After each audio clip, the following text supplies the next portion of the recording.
Alright, what's up mga kabalen? So for today's video, hindi po tayo mag-a-actual ride. Ayan. So dito lang po tayo ngayon sa bahay.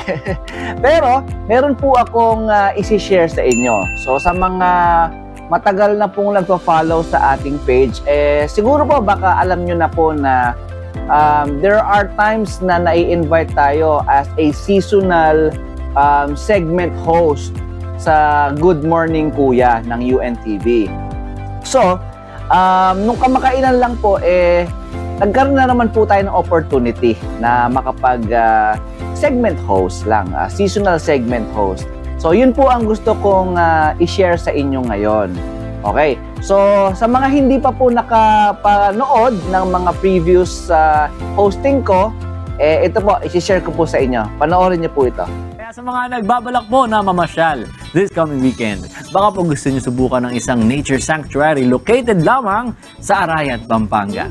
Patok din ito sa mga plant at nature lovers. Samahan natin ang ating production team sa Gintong Pakpak Eco Park dito sa Trip Ko To.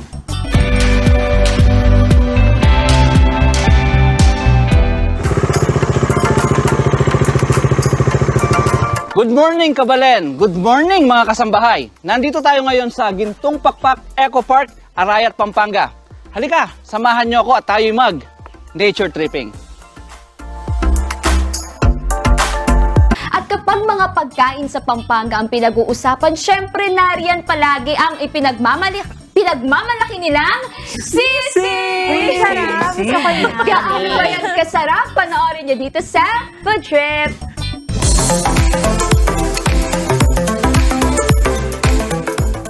Good morning, mga kasambahay! At good morning, Kuya! Nandito po tayo ngayon sa Angeles City, Pampanga, kung saan papasyalan natin ang isa sa mga sikat na restaurant dito sa Pampanga, ang original Mila's Tokwat Baboy. Yes, partner. At syempre, dahil Pampanga ay ang culinary capital ng bansa, i-feature natin ngayon ang sikat na sisig! At halika kayo mga kasambahay, samahan nyo kami at sabay-sabay tayong mag-food trip! Okay, ayan. So, sana po nagustuhan ninyo yung mga previous mga hosting natin. At sa ngayon naman, bago ko po ipalabas itong recent na kagagawa lang po natin, excited po ako dahil napili ng UNTV, Good Morning Kuya, yung isa sa mga na-vlog na natin na episode. So, pinakiusapan po tayo na i-remake natin siya for them. Kaya, gumawa po tayo ng panibagong same destination, pero this time, mas maganda siya dahil sila na mismo ang nag-shoot, nag-edit, at ako po puro kuda na lang. So mas magagaling ko mag-edit itong mga to at mag-camera. Ayan. So kaya napakaganda naman talaga ng kinalabasan. Okay? So yun po ang i-share namin sa inyo ngayon o i-share ko sa inyo ngayon. Pero bago yun, meron lang akong gustong isingit.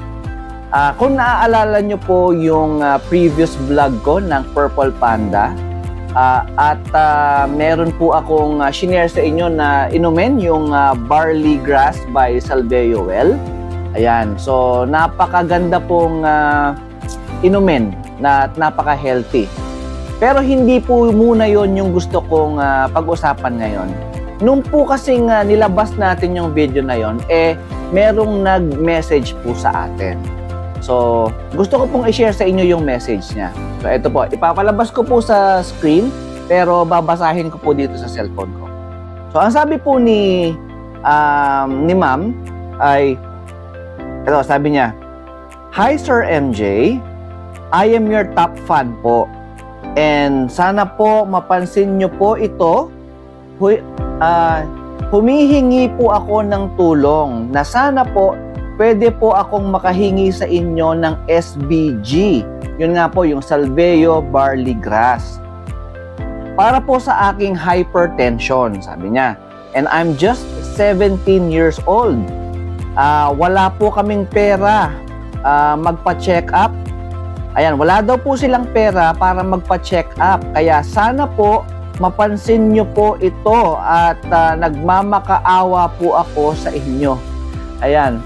So, Ako naman, syempre, ikaw ba naman makareceive ng ganitong message pagkatapos mong, alam mo yon, mag-vlog ng, hindi naman din related. Ang pinaka-topic ko talaga doon is yung purple panda. And then, singit ko lang, na-share ko lang sa inyo, yung tungkol dun sa barley grass ni Salveoel. Ayan, so, sige po, ito po, hindi ko po sure ito pero itatry ko po mga kabalen Ma'am, kung nanonood po kayo, kung napapanood nyo po itong video na to, sige po, itatry ko po na tulungan kayo sa inyong munting kahilingan. So, wala po ako, wala po akong mga supplies ng barley grass. Katulad nga po na sinabi ko, binili lang po ni Mrs. yun para sa akin. Pero, sige po, I will try my best na ma-reach out or ma-contact ang Salveoel para po ilapit yung inyong munting kahilingan. Para po kahit papano, sana maantig po ang kanilang mga puso at padalhan kayo ng kanilang produkto. Ayan. So, Salveoel, sana po nakikinig po kayo. Baka naman. Para po sa ating follower na nakikiusap. Wala daw po silang papacheck up. 17 years old, may hypertension. And ayun po, nagre-request po ng inyong napakagandang Salveoel barley grass. Okay? Okay, ayun po. So, nasingit ko lang mga kabalen mo. So, ito na. Let's go on to the main topic na i-share ko sa inyo or main video. So, eto na po. I-share ko na sa inyo ang sinut namin with UNTV, Good Morning Kuya, sa Clark Museum.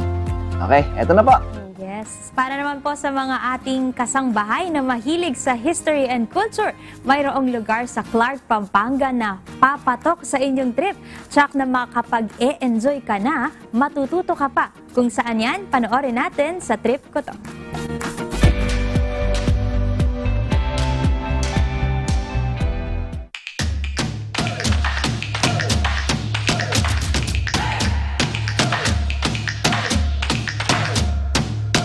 Good morning mga kasambahay! Mahilig ba kayo sa history at sa culture? Dahil ang trip natin ngayon ay magbabalik tanaw tayo sa dating US Air Force Base na matatagpuan dito sa Clark, Pampanga. Kaya samahan niyo ako at tayo'y mag-road trip! Ayan na mga kasambahay. So, we have now entered Clark Freeport Zone na ngayon ay isa na sa mga sentro ng negosyo dito sa Pilipinas.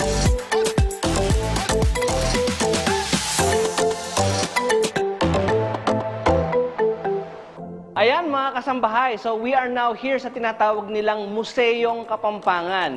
And on this building, ito po yung Clark Museum. Maya-maya naman po ay pupuntahan din natin ang kanilang pinagmamalaking 4D Theater. Ayan. So ang Clark Museum po ay binubuo ng 4 na gallery, which is each of the gallery composes of different story. Kaya halika kayo, samahan nyo ako at umpisahan natin sa Gallery 1. Matatagpuan sa Gallery 1 ang mga eksplanasyon tungkol sa strategic location ng Clark. Ito ay binubuo ng mahigit 33,000 hectares of land area. Mapapansin din na ito ay napagigitnaan ng 2 malalaking bundok, ang Mount Arayat at ang legendary Mount Pinatubo, na pumutok noong 1991 na siyang sumalanta at bumura sa maraming bayan ng Zambales at Pampanga. Matatagpuan din dito ang mga kagamitan sa pangangaso ng ating mga kapatid na Aita at mga souvenirs na iniluwa ng Mount Pinatubo. So ayan po, after po natin makita ang geology and geography ng Clark, ngayon po ay talon na po tayo sa Gallery 2, which talks about more on culture and traditions ng Pampanga. Let's go! Ang Gallery 2 ay isang seksyon kung saan nakadisplay ang mga obra maestra ng mga artist ng Pampanga. Ipinapakita rin dito ang iba't ibang kultura at tradisyon dito sa Pampanga. At isa na rito, ang tinatawag na Aguman Sanduk or Fellowship of the Ladel na ginagawa taon-taon sa Minalin, Pampanga. Ito ay isang pageant ng mga straight na mga lalaki at sila ay nagsusuot ng mga damit pambabae at nagpapatawa. At ayan mga kasambahay, we are now halfway of our tour here in Clark Museum. And this section, ito po yung history ng Clark. Makikita po natin yung nangyari way back nung World War II. Kaya halika kayo, samahan nyo ko at i-explore natin ang Gallery 3. Dito, makakakita tayo ng mga bombshells, ammunitions, rifles, at mga kasuotan na ginamit noong panahon ng gera. Ang highlight ng Gallery 3 ay kung papaanong aksidenteng na-discover ng mga Amerikano ang Clark. Naligaw lamang ang kanilang mga kabayo galing Angeles City dahil naghahanap ng mga makakaing damo. Matatagpuan din dito ang huling suot na damit ng dating Pangulong Manuel Rojas Sr. nang atakihin siya sa puso pagkatapos ng kanyang speech dito mismo sa Clark.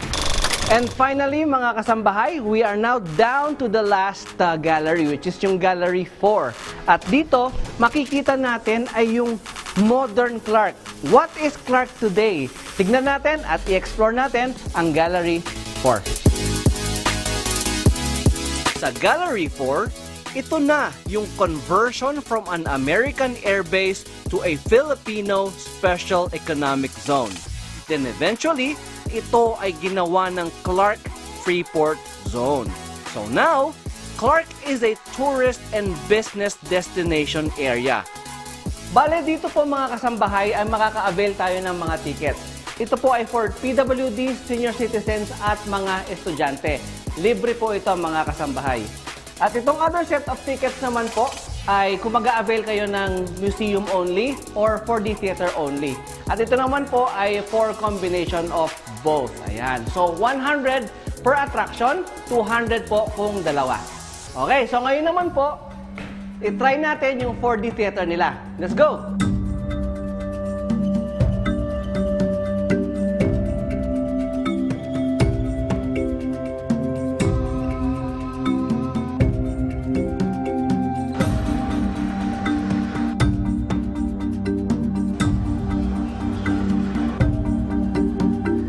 Ayan, mga kasambahay, no? Napakagandang experience dahil kaya nga tinawag na 4D kasi bukod sa pinapanood mo na 3D effects sa screen, gumagalaw pa tong mga upuan katulad na nangyayari ngayon.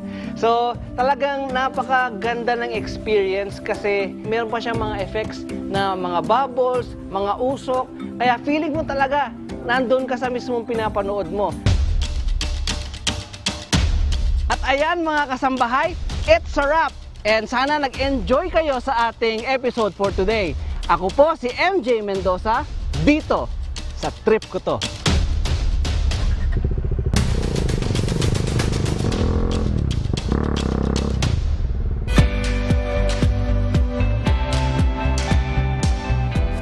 Wow. Kanina na pinag-uusapan natin yung National Museum. Ngayon naman, ito naman, historical na mga museums. Kayo ba nakapunta kayo sa mga museum nung field trip niyo ng bata?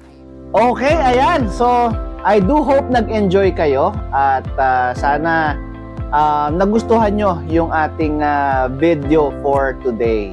Ayan. So, maraming salamat po sa inyong patuloy na pagsuporta kay Kabalen Motovlog. Ayan. Sana sa mga susunod pa pong mga videos natin ay patuloy nyo pa rin po akong susuportahan. At sa mga hindi pa po nakasubscribe sa aking YouTube channel at hindi pa po nakafollow sa aking Facebook page, so type nyo lang po doon, Kabalen Motovlog at automatic na pong lilitaw yon sa inyong mga cellphone or mga PC. Yan.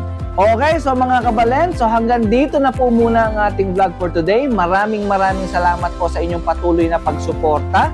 At sana po tuloy-tuloy po ang pagsuporta niyo po sa akin at hindi po kayo magsawa. Okay? So, ayan po mga kabalen, hanggang dito na po muna. Once again, this is Kabalen Motovlog saying, ride safe, stay safe, and God bless. Bye!